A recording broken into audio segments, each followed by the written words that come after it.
The stars had always been silent. That's what made the message so terrifying when it cut through every communication channel on Earth simultaneously. Admiral Rashida Khan stood in the Global Defense Command Center, her dark eyes fixed on the main screen as the transmission repeated itself for the third time. To the species of Sol 3, the Kraxan Empire claims dominion over your sector. Your unauthorized technological advancement ends now. Submit to imperial rule within one solar rotation, or face immediate pacification. The message was clinical, delivered in perfect English through what seemed like crystalline chimes. Khan's fingers traced the edge of her command console, feeling the smooth metal that suddenly seemed primitive compared to whatever technology could broadcast across all frequencies at once. "They're not even trying to negotiate," General Viktor Petrov remarked from beside her, his weathered face illuminated by the emergency lights that had activated across the facility. "This is pure intimidation." Khan nodded slowly. "They expect us to crumble at the first sign of superior technology." A slight smile crossed her face. "They clearly haven't studied human history very well." The United Earth Council convened within the hour. Representatives from every nation gathered virtually, their holograms filling the emergency chamber beneath the Rocky Mountains. The debate was shorter than anyone expected. When humanity faced extinction, old rivalries meant nothing. "We vote for resistance," Council President Isabella Torres announced, her voice steady despite the weight of the moment. "We won't bow to threats, no matter their source." Khan was authorized to deliver Earth's response. She stepped up to the quantum communications array, recently developed but never tested at this scale. Her voice carried the weight of 8 billion souls as she spoke. "Kraxan Empire, this is Earth. We decline your offer. This is our home. We will defend it." The response came in the form of tears in space, massive ruptures in reality through which emerged ships that defied physics as humanity understood it. They were organic and mechanical at once, like massive predatory creatures cast in living metal. The first attack targeted military installations. Beams of coherent light sliced through Earth's most hardened defenses like paper. Orbital satellites were swatted aside like insects. But in their overwhelming show of force, the Kraxan made their first mistake. They expected submission after the demonstration. Instead, they got Colonel James Whittaker and the 121st Orbital Defense Squadron. When the Kraxan ships moved to destroy the lunar base, Whittaker's team had already evacuated, leaving behind something special, the entire base's fusion reactor, rigged to detonate. The explosion caught 3 Kraxan ships in its radius, and while their shields held, the electromagnetic pulse that followed didn't care about advanced barriers. One ship spun out of control, its systems scrambled, and crashed into another. It wasn't a victory, but it was a revelation. The Kraxan weren't gods. They could be hurt. The next 24 hours became a desperate race against time. While the Kraxan methodically destroyed military targets, Earth scientists worked frantically to understand their enemies. Dr. Priya Patel, leading the analysis of debris from the lunar engagement, made the breakthrough. "Their shields," she reported to Khan, her voice excited despite her exhaustion. "They're tuned to stop energy weapons, the kind they expect advanced civilizations to use. But physical projectiles? Simple kinetic weapons? The shields are far less effective against them." Khan leaned forward. "You're saying we might have better luck with primitive weapons than our most advanced tech?" "Exactly. They've optimized their defenses against what they think we should be using, not what we actually have." The first counterattack came at dawn. When the Kraxan ships moved to destroy the remaining military bases in North America, they faced something unexpected: World War II-era artillery pieces, modified with modern targeting systems. The massive shells, simple hunks of metal moving at high velocity, punched through their shields with surprising effectiveness. In orbit, the remaining human satellites were reprogrammed for suicide missions, turning themselves into kinetic weapons.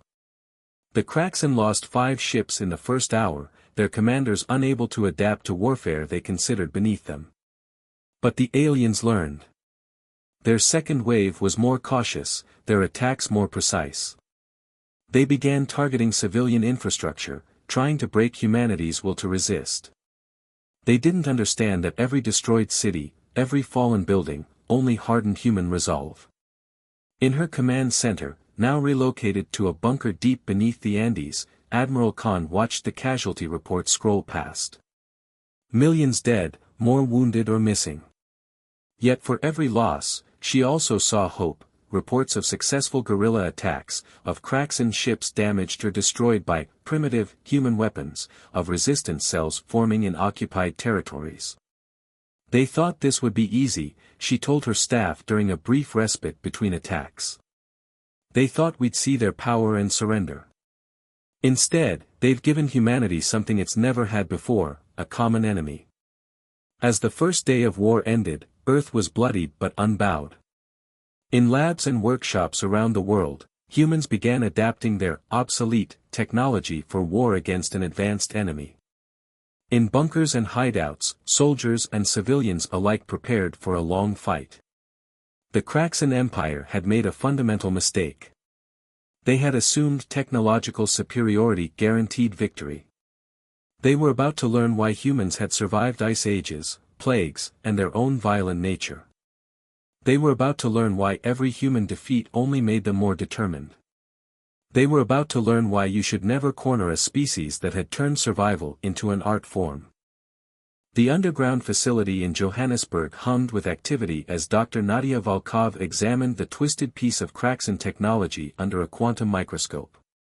3 months into the war, humanity had learned to scavenge every piece of alien debris they could find. Each fragment told a story, revealed a weakness, offered hope. Their arrogance is our greatest advantage, she explained to Lieutenant Marcus Singh, who had brought in the latest salvage from a downed Kraxan fighter. They've evolved their technology to be self-repairing, self-maintaining. But they've forgotten the fundamental principles behind how it works. Singh watched as she manipulated the strange metal with Earth-made tools. And that helps us how? Because we still remember the basics, Nadia smiled, her eyes bright despite days without proper sleep.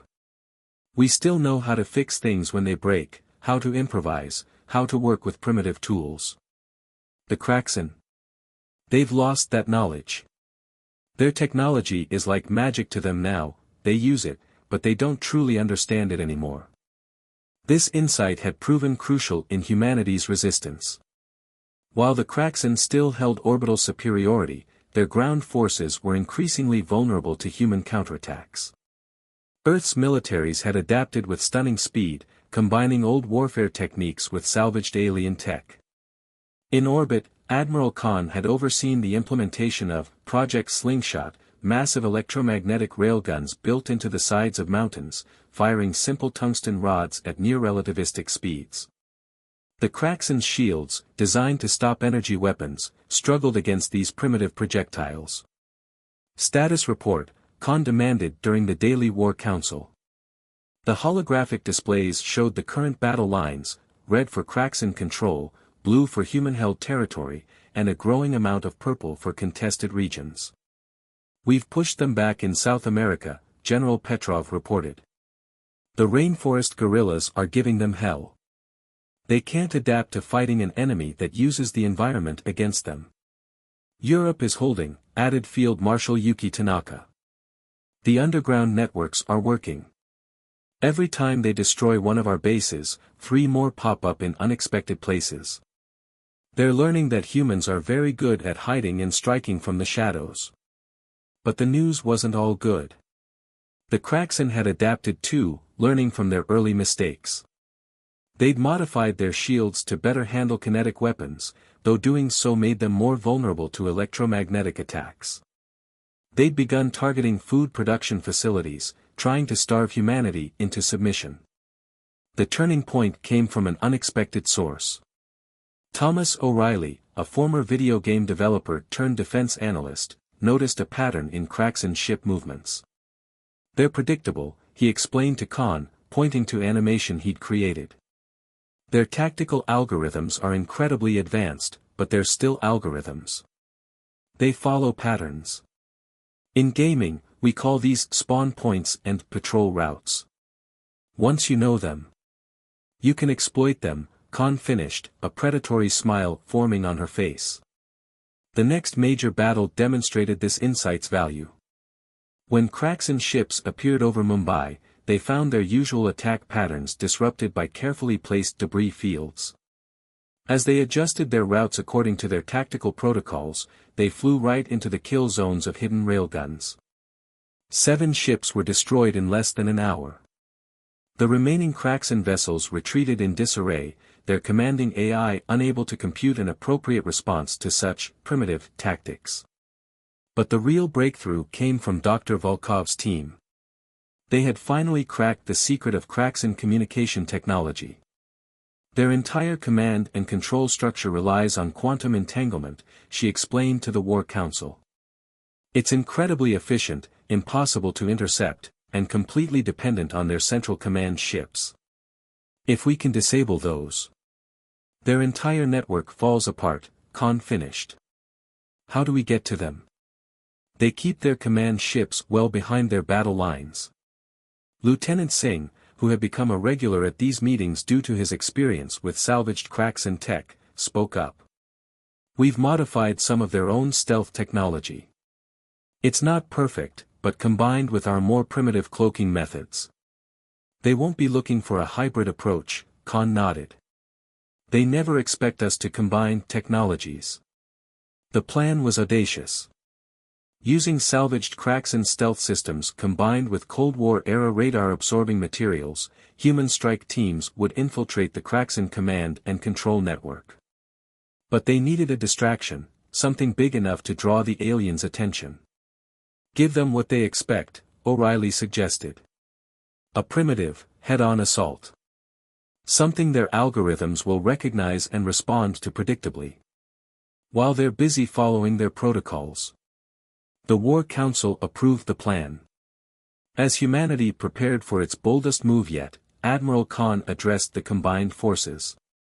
They came here expecting to find savages playing with technology we barely understood. Instead, they found a species that remembers its past, that knows how to fight with both stick and stone and stolen fire. They thought their advanced technology made them invincible. We're about to remind them that sometimes, the old ways are the best ways. As the forces of Earth prepared for what might be their most crucial battle, Dr. Volkov made one final modification to the captured Kraxan tech. She looked at Singh, her eyes gleaming with fierce pride. They chose war, she said softly, but they never understood who they were fighting. Humanity doesn't just adapt, we thrive on challenges. And we're about to show them exactly what that means. The pieces were set. The next phase of the war was about to begin, and the Kraxan Empire was about to learn that humanity's greatest strength wasn't their technology, it was their relentless drive to overcome any obstacle in their path. Even if that obstacle came from the stars. Operation Trojan Horse began in the dark hours before dawn.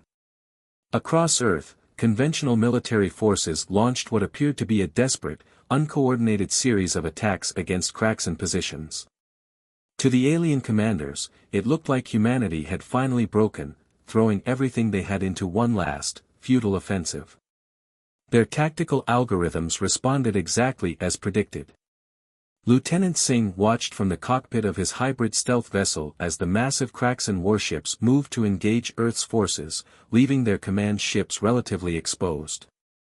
His craft, dubbed Ghost Rider, was a testament to human ingenuity, a fusion of salvaged Kraxan technology and Earth engineering that belonged to neither world fully. Strike teams, execute Phase 2, Admiral Khan's voice came through the quantum-encrypted comm system. You all know what's at stake. Good hunting. Singh's team wasn't alone. Across the globe, 20 similar vessels slipped through the gaps in Kraxan defensive lines.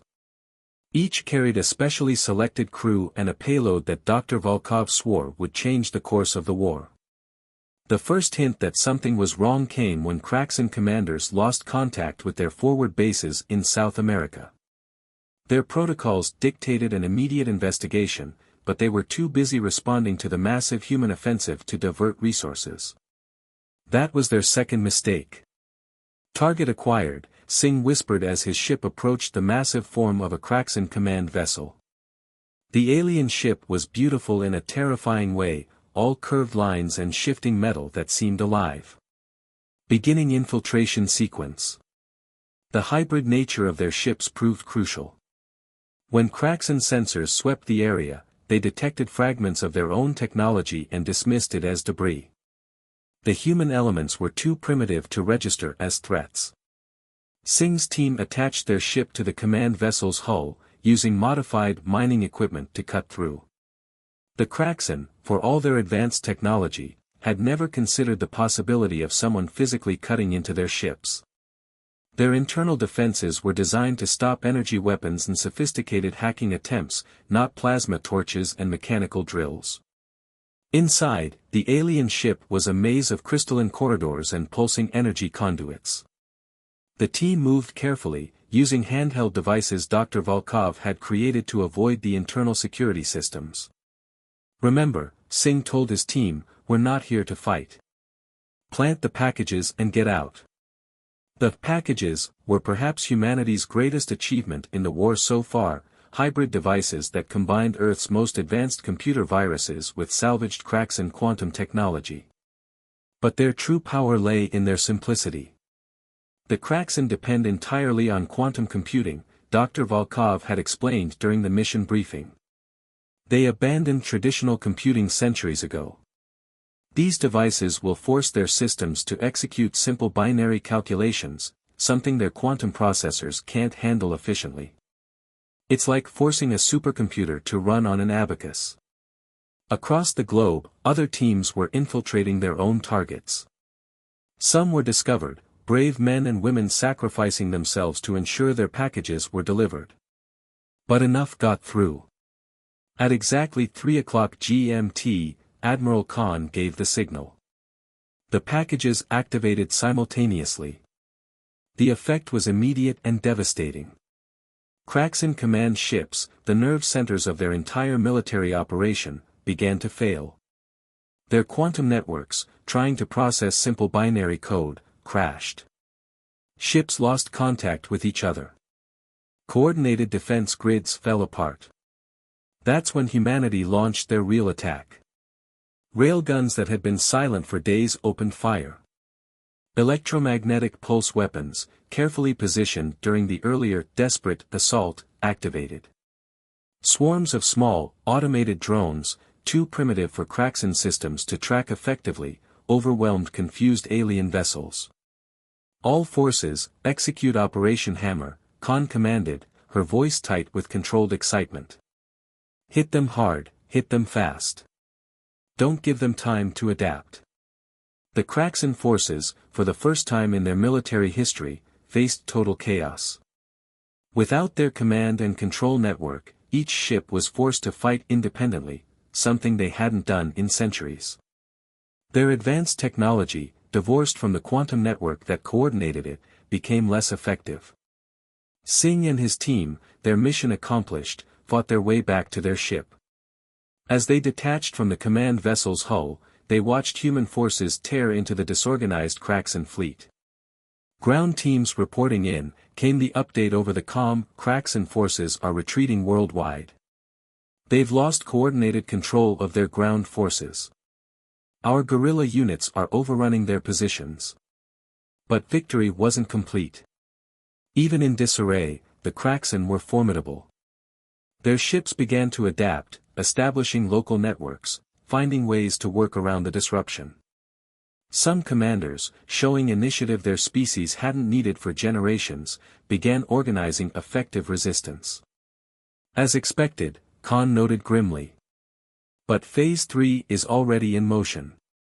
That's when the second wave of hybrid ships appeared, larger vessels, cobbled together from captured Kraxan technology and human innovation. They carried weapons that no one had ever seen before, gravity drives turned into weapons, shield generators modified to create crushing force fields, and communication arrays repurposed to scramble Kraxan targeting systems. Let's show them what happens when humanity has time to really study their technology, Khan said, ordering the attack to begin. The battle that followed would be studied for generations. Human forces, using their intimate understanding of both primitive and advanced technology, systematically took apart the remaining cracks in defenses. Every weakness discovered over months of war was exploited. Every lesson learned was applied. As the sun rose over Earth's major cities, the Kraxan forces were in full retreat. Humanity had won their first major victory of the war. But in her command center, Admiral Khan wasn't celebrating. She knew this was just the beginning. The Kraxan Empire wouldn't take this defeat lightly. They would return, with new tactics, new technology, new determination. But humanity would be ready. They had proven something crucial, not just to the Kraxan, but to themselves. Advanced technology alone wasn't enough to win a war. Victory required innovation, adaptation, and the willingness to use every tool available, no matter how primitive or sophisticated. The counterstrike had succeeded beyond their wildest hopes. But the war was far from over. And humanity was just getting started.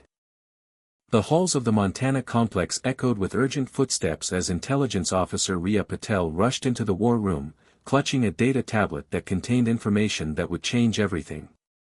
Admiral Khan and the other leaders looked up from their strategic planning as she burst in. "We've decoded their central database," Riya announced, her voice trembling with excitement. "The information from the command ships, we finally cracked it. And sir, you need to see this."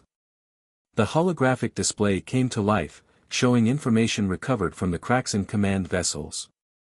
As the data scrolled past, the room fell silent. The truth about the Kraxan Empire was more startling than anyone had imagined. "They're dying," Riya explained, highlighting key sections of data. "Their entire species. That's why they're so desperate to conquer other civilizations. They're looking for compatible biological patterns they can use to save themselves." The Kraxan, it turned out, had evolved themselves to near perfection through genetic and technological manipulation.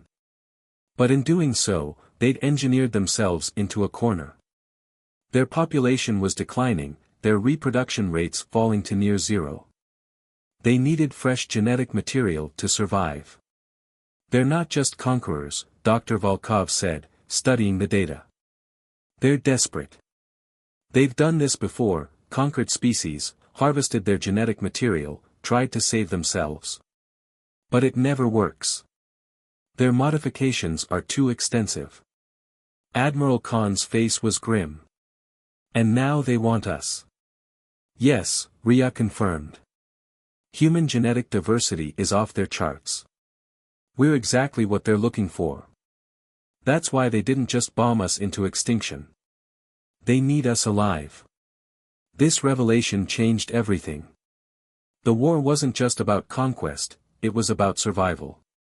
The Kraxan weren't fighting for empire, they were fighting for their very existence. But the data revealed something else, something that made Lieutenant Singh lean forward in his chair. "Look at these combat protocols," he said, pointing to a section of code. "Their entire military strategy is based on fighting advanced civilizations. They have no protocols for dealing with species that still remember their primitive roots. Because they've forgotten their own," Dr. Volkov added. "They've engineered away what they saw as evolutionary weaknesses, including the ability to think creatively, to adapt quickly. Their technology is incredible, but they can barely use it without their AI assistance." Khan stood, her mind already racing with possibilities. "So we're not just fighting their ships and soldiers," she said. "We're fighting their entire philosophy. They tried to perfect themselves. And instead, they made themselves vulnerable," Riya finished. "Their genetic modifications, their technological dependence, they're all weaknesses. They just don't see it that way." The War Council spent hours analyzing the new information. The Kraxan weren't invincible, they were trapped by their own perceived perfection. Their inability to adapt quickly, their dependence on AI and advanced technology, their rigid tactical protocols, these weren't signs of superiority, but of stagnation. "We need to push this advantage," General Petrov argued. "Hit them harder, while we have this understanding." But Admiral Khan had a different idea. "No," she said slowly. "We need to show them something they've never seen before. Something their protocols can't predict." The plan that emerged was audacious. Instead of continuing the purely military conflict, humanity would do something unprecedented. They would offer the Kraxan an alternative. Dr. Volkov and her team worked around the clock, analyzing Kraxan biology and technology. They discovered that the aliens' problem wasn't unsolvable, it was just that the Kraxan's rigid thinking prevented them from seeing alternative solutions.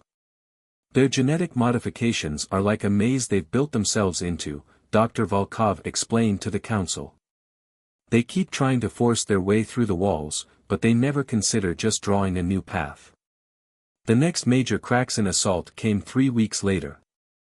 Their ships appeared in orbit, more numerous than ever, their weapons charged. But this time, Earth was ready with more than just weapons. As the Kraxan fleet moved into attack position, they received a transmission, not a surrender, but an offer. Earth would share its genetic diversity, its adaptability, its creativity.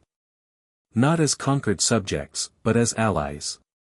"Your path leads to extinction," Admiral Khan's message stated. "We offer you a different way. You sought to perfect yourselves, but in doing so, you lost what truly makes a species strong, the ability to change, to grow, to learn from others." The Kraxan commanders were thrown into confusion. Their protocols had no way to handle this situation. Some ships opened fire, following their programming. Others held back, their commanders facing something they hadn't encountered in centuries: doubt. That's when humanity revealed their final card. Using the knowledge gained from the captured database, they broadcast directly to the Kraxan civilian leadership, bypassing the military chain of command.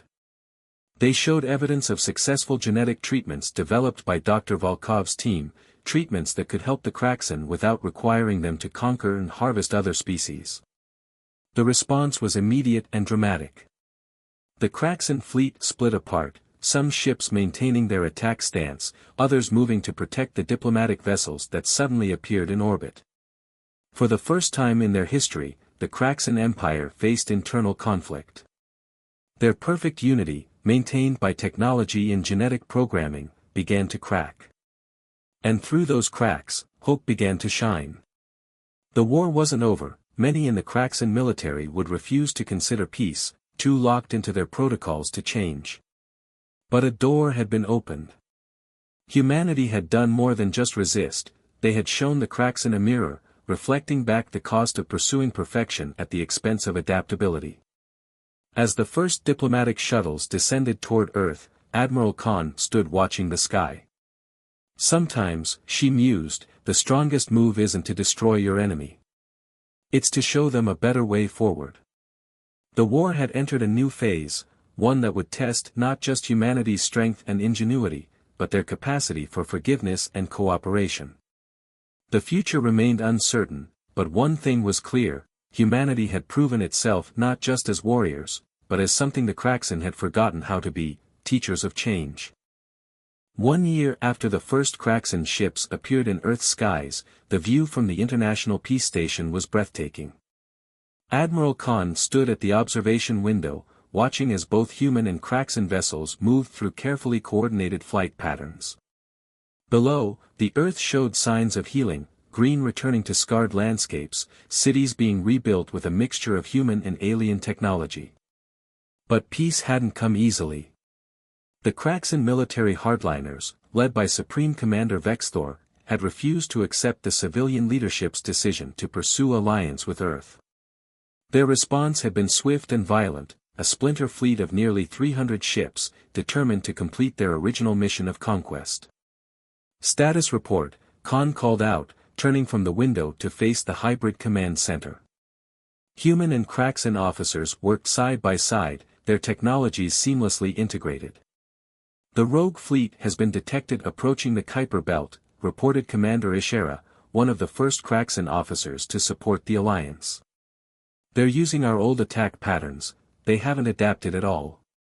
That was the fundamental difference between the two factions. The Kraxan who had chosen alliance with Earth had begun to change, to remember how to think independently. Those who refused cooperation remained locked in their rigid patterns, slaves to their own protocols. Dr. Volkov's genetic therapy program had proven more successful than anyone had hoped. The participating Kraxan had not only halted their species' decline but had begun to recover some of the adaptability they had engineered away. It was a slow process, but the results were undeniable. "Joint Fleet is in position," Lieutenant Singh announced. He now commanded one of the new hybrid vessels, crewed by both humans and Kraxan. All systems integrated and functioning. The coming battle would be different from any in human or Kraxan history. The Allied forces had spent months preparing, combining the best of both civilizations. Human creativity and adaptability merged with Kraxan advanced technology, creating something entirely new. The rogue fleet emerged from hyperspace exactly where predicted, their tactics unchanged, their strategies predictable. They expected to find Earth weakened, divided. Instead, they found something unprecedented. The Allied fleet moved like a living thing, using strategies no AI could predict. Human intuition guided Kraxan weapons. Kraxan shields protected ships using human tactics. Every strength of both species was amplified, every weakness covered by the other's capabilities. Supreme Commander Vex Thor's voice boomed across all frequencies, "This abomination ends now. The purity of the Kraxan Empire must be preserved." Admiral Khan's response was calm, measured, "Look around you, Commander. See what we've achieved together. This isn't contamination, it's evolution." The battle that followed was unlike anything either species had seen before. The rogue fleet's superior numbers meant nothing against forces that could think and adapt. Their rigid tactics fell apart against strategies that changed minute by minute. Singh's hybrid ship led a daring assault through the enemy formation, using maneuvers that combined old Earth fighter pilot techniques with Kraxan technology. His mixed crew functioned as one unit, each member contributing their unique perspectives and abilities. Dr. Volkov, watching from the peace station, monitored the genetic readings of both sides. The difference was clear: the Allied Kraxan showed increasing neural plasticity, their modified brains beginning to remember how to innovate, to create, to grow.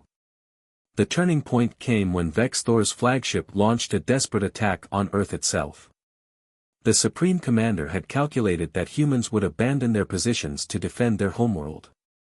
Instead, the Allied forces held their ground, trusting in Earth's new defensive systems, a perfect fusion of human and Kraxan engineering. The rogue fleet's formation broke. Ships began surrendering as their crews saw the futility of fighting against an enemy that had transcended the limitations of both species. Vex Thor, refusing to accept defeat, ordered his flagship to make one final attack. He never reached his target. His own officers, finally breaking free of their programming, rejected his commands. The last battle of the war ended not with a grand explosion, but with a choice, the choice to change, to grow, to become something more than mere programming. In the aftermath, Admiral Khan stood before the United Earth Council, now expanded to include Kraxan representatives. "A year ago," she said, "we faced extinction.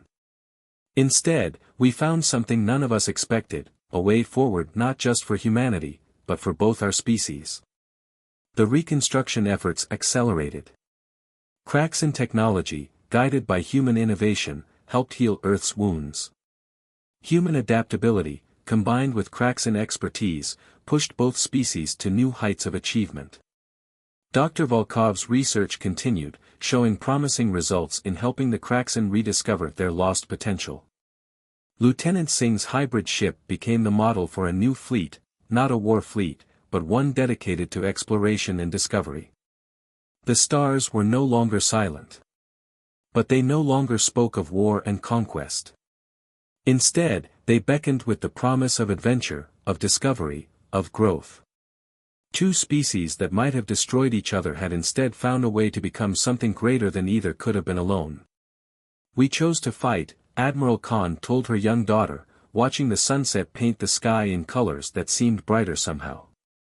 But in the end, we won by choosing to help our enemies become something more than they were. That's humanity's greatest strength, not our ability to wage war, but our capacity to forge peace from the ashes of conflict. The war was over. The future had begun. And it was brighter than either species had dared to dream.